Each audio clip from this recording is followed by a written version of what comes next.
আসসালামু আলাইকুম, welcome back to my channel. কেমন আছেন সবাই? আশা করি কাছে এবং দূরে যে যেখানে আছেন আল্লাহর অশেষ মেহেরবানিতে অনেক অনেক ভালো আছেন। আমিও আলহামদুলিল্লাহ তোমাদের দোয়া বেশ ভালো আছি। তো বরাবরের মতো নতুন আরও একটি দিন নতুন আরও একটি ভিডিও নিয়ে চলে আসলাম তোমাদের মাঝে। তো আশা করছি আমার ভিডিওটি তোমাদের ভালো লাগবে। যদি ভালো লাগে তাহলে লাইক দিয়ে দেখা শুরু করুন। রমজান প্রায় শেষ হয়ে গেল, কিন্তু আমার মার্কেট হয় নাই, কারণ আমি সময় দিতে পারি নাই। তো আজ ছিল শুক্রবারের দিন, সেটা আর মানলাম না, মার্কেটে যেতেই হলো, কারণ ছেলেমেয়ের আবদার। চলে গেলাম সন্ধ্যার পরে ইফতার খাওয়ার পর। তো যাওয়ার পর মার্কেটের যে অবস্থা, এত বেশি ভিড়, মার্কেটে কোনো কিছু কেনার মতন সাহস পেলাম না। কিন্তু যতটুকু দরকার ততটুকু তো কিনে আনতেই হবে, তাই না? তো আলহামদুলিল্লাহ ছেলেমেয়ের জন্য নিয়ে আসলাম। আমাদের অবশ্য কম, কিন্তু ছেলেমেয়ের জন্য বেশি। ছেলেমেয়ের জন্য এই যে আমার মেয়ে এই জুতাটা পছন্দ করেছে, জুতাটা নিয়ে আসলাম। ছেলের জন্য এই জুতাটা পছন্দ করেছে, ছেলে এই জুতাটা নিয়েছে। আর মেয়েরে বললাম এই জুতাটা না, কারণ ওর ওই রকম জুতা আছে, তাও মেয়ে পছন্দ করলো, মেয়ে নিবে। আর এটা হচ্ছে একটা গেঞ্জি বেল কোম্পানির, তোমাদের ভাইয়ার জন্য কিনেছি, মানে আমার বরের জন্য কিনা হয়েছে। আর একটা 3 পিস, আমাকে 2টো 3 পিস দিয়েছে। আর রমজানের আগের দিন তো আমার জন্মদিন ছিল, সেই দিনের 4টা দিয়েছে, ওগুলো সেলাই করতে পারি নাই। আর এখন আরও 2টো দিয়েছে, কিন্তু 4টার মধ্যে 4টা আর 2টো 6টার মধ্যে আমার একটাও সেলাই হবে না। কারণ কথায় আছে না, আমি স্ত্রীর ঘর ভাঙ্গা থাকে। আমি তো টেইলারের কাজ করি, তোমরা তো জানোই। তো আমি তো মিস্ত্রি, আমার জামা কাপড় সেলাই হবে না, এটা 100% শিওর। কোনো দিন কোনো ঈদে আমি আমার 3 পিস সেলাই করতে পারি না। 1 মাস আগে, রমজানের আগের দিন ছিল আমার জন্মদিন, সেই দিন আমাকে 3 পিস কিনে দিয়েছে 4টা, কিন্তু আমি একটাও সেলাই করতে পারি নাই, আমার সময় হয়ে ওঠে নাই। একটা 3 পিস আমি সেলাই করতে পারি নাই, এইভাবেই আছে। তো কিছু করার নাই, মন খারাপ নাই, মন দুর্বলও না। যেটা আছে, যেগুলো আছে বানানো, সেগুলো পরে নেব। আমি তো বুঝি, আমি সব কিছু বুঝি, আমি সেলাই করব। কিন্তু আমার কাপড় অন্য কাউকে দিয়ে আমি সেলাই করব, সেটা আমি পছন্দ করি না, কারণ আমি সেলাইয়ের কাজ করি।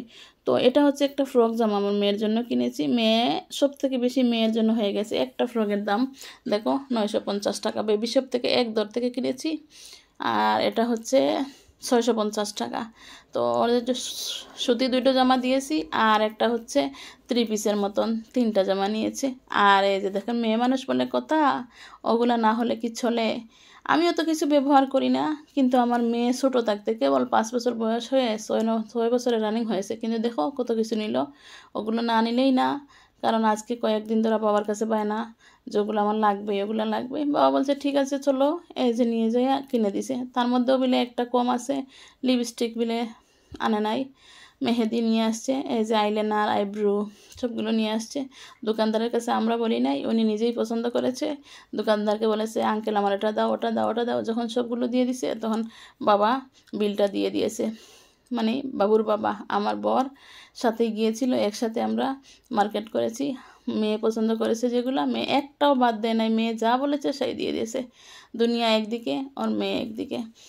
তো আসলে রোজা রেখে সারাদিনে মার্কেটে যেয়ে মার্কেট করা অনেক বিরক্তিকর, অনেক কষ্ট। এটা হচ্ছে বেল কোম্পানির একটা গেঞ্জি, একটাই গেঞ্জি নিয়েছে। ও বলছে যে ও কিছু নিবে না, ওর লাগবে না, ওর সব কিছুই আছে। তারপরেও আমরা সবাই নিলাম, ওর জন্য না নিলে কেমন হয়, সেজন্য ওরা একটা জোর করে একটা গেঞ্জি বললাম।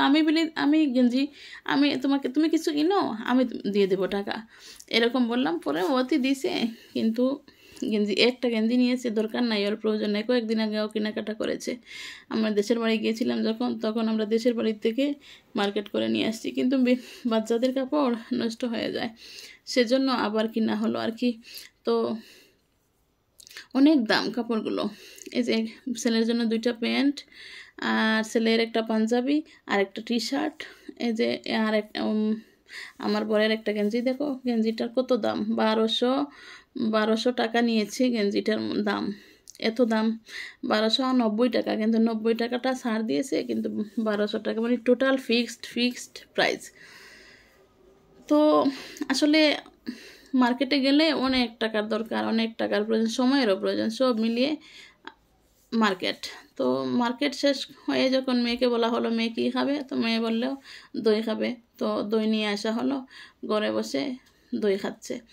তো তোমরা সবাই ভালো থাকবে, সুস্থ থাকবে। ঈদের জার্নি, অনেকে গ্রামের বাড়ি যাচ্ছ, তোমরা শরীরের যত্ন নেবে, সুস্থ থাকবে, ভালো থাকবে। শরীরের যত্ন নেবে সুন্দর মতো, যেন তোমাদের ঈদ আনন্দ হোক, ঈদের জার্নি হোক। আমি দূরে যেতে পারি নাই, আমি বাসায় থাকবো, আমার ঈদে যাওয়া হয় না, এটাই। তো আসলে ঈদের সময় জার্নিটা অনেক মজার ঈদের জার্নিটা, কিন্তু আমি ঈদের জার্নিটা করতে পারি নাই আর কি।